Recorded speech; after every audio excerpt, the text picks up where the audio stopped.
Se você acha que The Bear é só mais uma série esquecível, passível e por aí em diante, eu vim aqui te dizer que não, cara, tem muito mais do que você possa imaginar.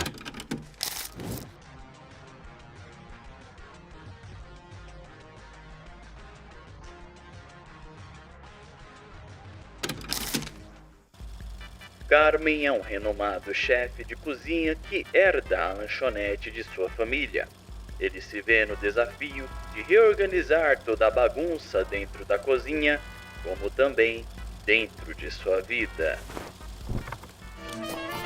You cut vegetables like a bitch. Vou te falar uma coisa, eu fiquei sabendo da existência dessa série através de alguns críticos, através de algumas pessoas que falam sobre cinema, falam sobre séries, falam sobre composição, histórias e por aí em diante. Logo após eu fui vendo alguns posts de mídias sociais relacionados a essa série, de pessoas elogiando, pessoas falando bem, destacando algumas falas, e não apenas isso, como também logo após o lançamento da primeira temporada também ter sido confirmado e foi lançado a segunda temporada de The Bear, e tudo isso foi construindo o meu interesse em assistir essa série, cara. Então as minhas expectativas estavam de certa forma altas, porque eu estava com boas impressões, entendeu? Eu estava com boas referências a respeito da história e de fato, cara, eu gostei tanto que no final eu cheguei a ficar emocionado, eu cheguei a chorar, eu senti sensações mistas enquanto eu assisti essa série. Sensações semelhantes a quando eu assisti BoJack Horseman, por exemplo, ou quando eu assisti Fleabag, onde eu me identificava com o personagem ou com os personagens, onde eu me sentia como se estivesse em uma terapia enquanto via aquela história. Então aqui, cara, a gente não só acompanha alguns profissionais de cozinha, alguns chefs preparando alguns pratos, encontrando alguns desafios cotidianos por aí e acabou. Meio que uma série de comédia, sabe? Então tudo iniciou ali no dia, acabou naquele dia e o próximo episódio é o próximo dia. Não, é uma série que tem o potencial de te tocar de uma forma assim que você não espere. É uma verdadeira construção e, se me permite até mesmo, uma verdadeira criação de uma receita culinária, porque eu vou fazer alusão aqui a uma das coisas que acontece ao longo da primeira temporada relacionada ao personagem Marcos, que é um dos chefes presentes ali na história, que ele encontra uma oportunidade de ser mais criativo ali dentro, certo? Nós temos o protagonista, que é o Carne, ou o Urso, como podemos chamá-lo aqui também, que ele veio de outros restaurantes profissionais, de fato, considerados os melhores restaurantes do mundo. Ele acaba herdando o restaurante do seu irmão e ele assume um posicionamento de transformar aquele muquifo, por assim dizer, desorganizado, totalmente indisciplinado, com as pessoas gritando umas com as outras, sem qualquer mínimo de respeito. Ele conta o desafio de transformar aquele lugar em uma verdadeira referência, uma referência que, inclusive, ele construiu de experiências passadas. E nisso, ele acaba dando um espaço para criatividade, essa criatividade aí exercida pelo Marcos na criação do seu donut, de um donut que seria um doce especial do restaurante. Então nós vemos o Marcos, ele elaborando o seu donut ao longo dos episódios, ele testando coisas, testando equipamentos, coisas dando certo, coisas não dando tão certo assim. Isso ao longo de toda a temporada. Então, ao mesmo tempo em que nós acompanhamos o Carmen ensinando, ele disciplinando a cozinha, tornando aquele ambiente mais organizado, passando uma mentalidade mais profissional, que eu adorei, inclusive, eu tive ali uma verdadeira aula de disciplina, de organização, de estrutura com essa série. Então, enquanto nós vemos essa adaptação do profissionalismo da cozinha e do restaurante, nós também acompanhamos a criação do donut do Marcos. Eu acabo fazendo uma referência a esse processo, principalmente com base no penúltimo episódio, esse penúltimo episódio da primeira temporada, que é uma loucura. Se você assistiu, você sabe que nós temos ali um plano sequência completamente angustiante, completamente ansioso, cheio de caos, cheio de loucura dentro da cozinha, com o Carmen, inclusive, ele literalmente explodindo, ou como diríamos em inglês, tendo um breakdown. E é justamente nesse penúltimo episódio que o Marcos, ele finaliza a criação do seu donut. Nesse penúltimo episódio, em tese, nós já estaríamos chegando ali ao ápice do que seria a organização daquela cozinha, e por mais que as coisas estivessem chegando ao seu ápice, ainda assim tem esse momento de estresse ali do urso que, assim, ele construiu um patamar, novamente, em comparação com o Donuts. Então o Marcos, ele conseguiu criar o seu Donuts e a cozinha estava totalmente disciplinada. Então chegou um ponto ali onde o próprio Carmy, por conta de algumas questões mais psicológicas e pessoais, ele acaba estourando e acaba desorganizando e destruindo toda aquela disciplina e respeito que estavam sendo buscadas desde o primeiro episódio. Foi imediato. Eu vi o que ocorreu ali com os Donuts entre o Marcos e o Carmy. Eu falei, cara, é uma comparação direta, pelo menos é assim que eu interpreto. Essa lição, essa reflexão de que nós temos que ter cuidado com talvez uma obsessão exacerbada de disciplina, uma obsessão exacerbada do metodismo que nos faz ficar estourados, estressados e destruir todo o progresso que nós estávamos construindo até então. Foi louco, tá? Foi louco. Me lembrou bastante, inclusive, o filme Birdman, que também tem ali trechos filmados em plano sequência de tirar o fôlego. You are an excellent chef. You are also a piece of shit. Uma outra coisa que isso, inclusive, foi o que mais me tocou nessa história, porque principalmente ali no último episódio, no monólogo do urso, que, cara, ao longo do tempo, ao longo da temporada, nós vamos tentando descobrir o que aconteceu de fato com o irmão, certo, do urso que deixou o restaurante com ele. Nós sabemos que ele faleceu, mas não sabemos o motivo, não sabemos se ele tinha algum problema psicológico e por aí em diante. E assim como protagonista, nós vamos nutrindo essa curiosidade, nós vamos nutrindo essa dúvida. E ao mesmo tempo nós queremos entender também por que o urso, ele quer fazer aquele restaurante dar certo. Então vem um tio dele e tenta convencer ele a vender o restaurante, vem a irmã dele e fala que ele devia abandonar aquele projeto, que é um caso perdido, mas ele insiste, até porque é um restaurante da família e ele quer fazer aquilo dar certo. Só que o que nós entendemos ali no último episódio, no seu monólogo, no seu momento de desabafo e de reconstrução, inclusive, que a tentativa dele buscar fazer com que aquele restaurante desse certo nada mais era do que resultado do seu desejo de tentar entender o que aconteceu com seu irmão, ou até mesmo de tentar entender se por acaso o irmão dele o amava ainda ou não. É interessante porque você tem alguma das falas ali durante o monólogo que ele fala que aquela pessoa que ele pensava conhecer acabou se tornando uma pessoa que ele viu que não conhecia de verdade. E isso fez ele ficar com uma dúvida aqui na cabeça, com uma certa ausência de respostas. Ele não tinha respostas. Então, uma das formas que ele quis, se não de encontrar a resposta, de buscar aliviar, certo, essa ausência familiar, foi através da cozinha, foi buscando ser o melhor chefe possível, foi fazendo com que o restaurante do falecido irmão desse certo, o que me fez pensar muito na questão de que, assim, é quase que imperceptível, nem sempre nós notamos isso, nem sempre nós paramos para pensar nisso, mas como que algo que determinada pessoa fez, ou até mesmo deixou de fazer, acaba nos afetando de tal forma, onde algumas das decisões que nós temos ao longo da vida, algumas das reações, alguns dos nossos traços de comportamento, eles nada mais, nada menos são como uma reação, como uma forma de evitar com que aquela mesma coisa aconteça conosco, de alguma forma, de formas inconscientes e imperceptíveis, nós agimos conforme aí uma forma de buscar evitar com que dores que outras pessoas causarem em nós se repitam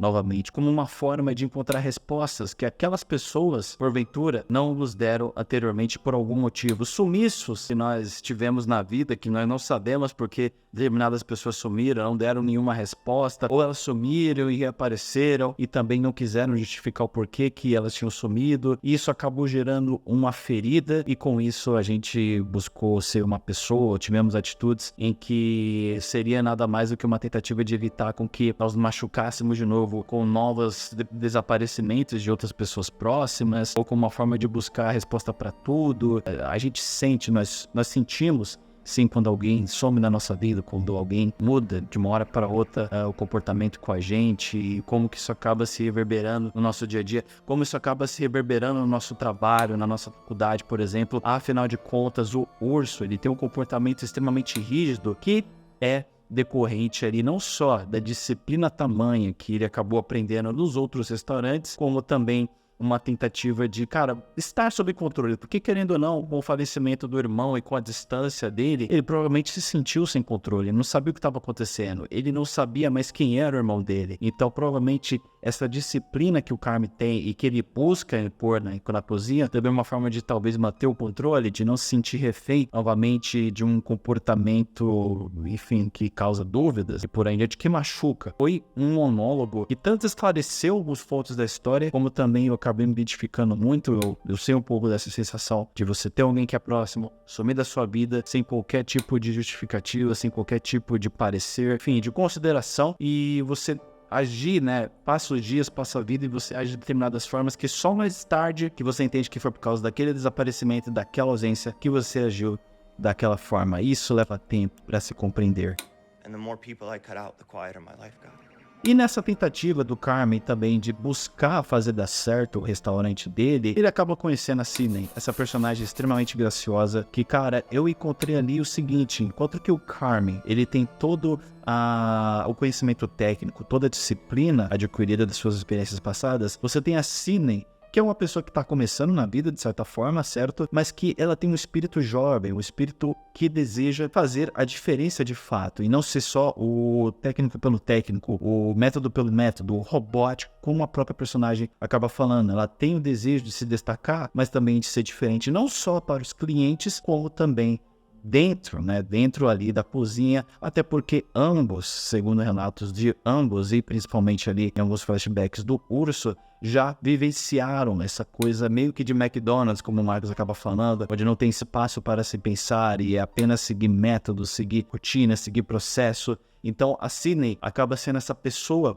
que é, na verdade, uma oportunidade do Carmen se unir para fazer com que aquele restaurante não só seja excelente e eficiente em termos processuais dentro da cozinha, como também seja um verdadeiro lugar onde tanto os clientes como também os chefes eles se sintam à vontade para trabalhar ali, entende? Afinal de contas, e ainda fazendo paralelo aí com o monólogo do Carmen, que, cara, para mim é um dos melhores episódios, se não da temporada, não adianta você querer mudar o externo se você não muda a si mesmo. O Carmen, ele é um cara que, novamente, tem muito conhecimento técnico, mas que ele ainda precisa melhorar como pessoa decorrente aí das suas experiências passadas, entende? Então a Sidney, ela acaba que sendo esse tempero que falta no Carmen de saber lidar com pessoas, de que para que você faça diferente, você precisa também tratar as pessoas de uma forma diferente, de uma forma melhor. E também para que quando você quiser fazer algo de fato diferente por fora, você também tem que se conhecer e tem que buscar melhorar o que há dentro de si. Então, cara, é uma história de uma primeira temporada que me surpreendeu, me comoveu, eu me identifiquei. Eu gostei, inclusive, de ver a disciplina sendo desenvolvida ali dentro da cozinha ao longo da história. Me identifiquei com o Carmen, me identifiquei um pouco com a Sidney. Cara, eu adorei os personagens, entende? E assim, eu tô ansioso para começar a assistir a segunda temporada. De fato, é uma das melhores séries até então que eu vi na minha vida. Your hands on your apron, chef. Jeff. I refer to everybody as chef because it's a sign of respect. Se tratando de atuação, cara, pra mim é unanimidade dentro da minha cabeça, dentro ali do meu prato, que o Jeremy Allen White é o destaque de atuação. Cara, ele ganhou um prêmio, se não me engano, certo? Por conta da sua interpretação. Minha cara, meu caro, esse cara arrebenta. E a minha principal referência pra dar destaque pra ele é justamente ali no penúltimo episódio, no seu monólogo, cara, que... Não, mentira, não é no penúltimo episódio, não. É no último episódio. No último episódio que tem o monólogo do Urso, cara, que assim, foram minutos que pareceram horas, só que de uma forma positiva, entende? Uma terapia ocorrendo ali e que, cara, o homem arrebentou.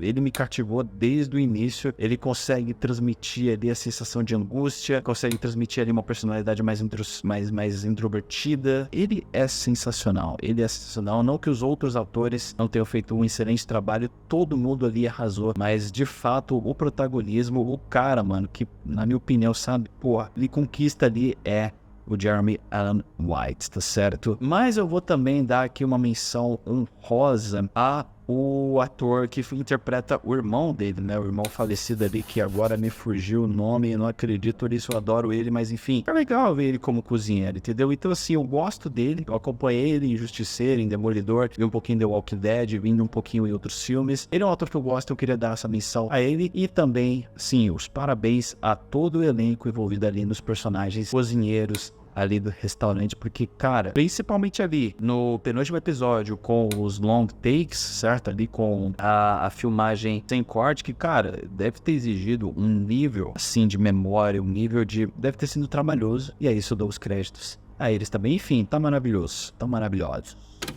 Se tratando de cinematografia, cara, é uma fotografia que em termos de cores, sabe, de ambientação, me lembrou, não que me lembrou, mas me passou uma impressão de correria, sabe? E assim, cara, a fotografia, ela é primordial. A utilização das cores acabaram sendo primordiais para você saber diferenciar quando a cozinha está extremamente suja, desorganizada, o que acompanha ali o processo, né, de adaptação ali da história dos cozinheiros, e você nota a diferença de uma cozinha suja para uma cozinha limpa no mesmo espaço ou também em espaços diferentes. Além do fato de que a fotografia, ela enaltece isso, ela enaltece tanto o ambiente sujo quanto o ambiente limpo, quanto também essa impressão de que, cara, tá uma correria, entendeu? Tá imparável. E assim, as cores ajudam com isso, a fotografia ajuda com isso. Sem falar no excelente trabalho cinematográfico feito no penúltimo episódio. Falando sequência que assim, caramba, deve ter exigido muito, mas muito. Então, eu achei sensacional. E outra coisa, se tratando da montagem, porque assim, nós temos ali alguns momentos onde a gente vê ali o cozinheiro, ele foi preparando um prato, sabe? Primeiro, deu água na boca e, novamente, foi uma montagem com esses efeitos, né? Com esses momentos aí de preparação de pratos, que acabou me fazendo a ilusão de que, cara, nada mais é uma espécie de alegoria, né? De como que a história está sendo preparada, como que a história está se desenvolvendo em conjunto com esses pratos que a gente está vendo sendo desenvolvidos, como, por exemplo, o Donut do Marcos sendo criado, né? Então a montagem acabou sendo primordial também. Aí, e não apenas isso, como também a montagem acabou ajudando bastante nessa sensação que o Carm, ele pode ter de, cara, assim, ou de saudade, certo? Porque teve momentos ali onde o irmão, ele acabou aparecendo, que eu não sabia diferenciar se era um flashback ou se de fato era ele ali, entendeu? Uma memória ou até mesmo uma imaginação. Eu gostei dessa dúvida porque eu acredito que foi proposital. E a montagem disso ajudou de uma forma onde me fez pensar o seguinte: e se isso representar o fato de que o urso, ele sente tanta falta do irmão que a montagem fez com que a gente pensasse que ele ainda estivesse vivo, porque é isso que o personagem gostaria de ter na vida dele, gostaria de ter o irmão ainda vivo, que já é, de fato, aí uma imaginação, entende? Um palpite, entendeu? Mas elogios também para essa parte. Se tratando de trilha sonora, olha, você tem algumas músicas de bandas, certo? Ao longo ali dos episódios, o que eu gostei, achei bem da hora, e que inclusive casam com o espírito da história, inclusive, né? Então, pessoas que estão tentando fazer diferença, pessoas que estão tentando se adaptar, pessoas que estão tentando sair, melhorar como pessoa, sair de um lado mais escuro e ir para um lado melhor da vida, por assim dizer. Mas você não tem apenas isso, como você também tem a utilização de elementos do cenário como uma forma de fazer parte da composição sonora da história e isso ajudar na impressão que a história quer te transmitir. Então, por exemplo, no penúltimo episódio, você tem ali tanto o relógio como a máquina registradora, acho que emite notas ali, fazendo parte da trilha sonora, fazendo parte ali da música de fundo ali do episódio, com o propósito de te deixar tão estressado quanto o Carm está. Então fica aquele barulhinho da máquina, emitindo nota sem parar. Ao passo que os personagens ficam estressados e frustrados com aquilo, por conta dessa utilização sonora, você também fica. Você fica ansioso, você fica estressado, você fica, caramba, quando é que isso vai acabar? Quando é que isso vai se resolver? Entende? Então, esses seriam os elogios que eu tenho para essa parte. Curiosidades.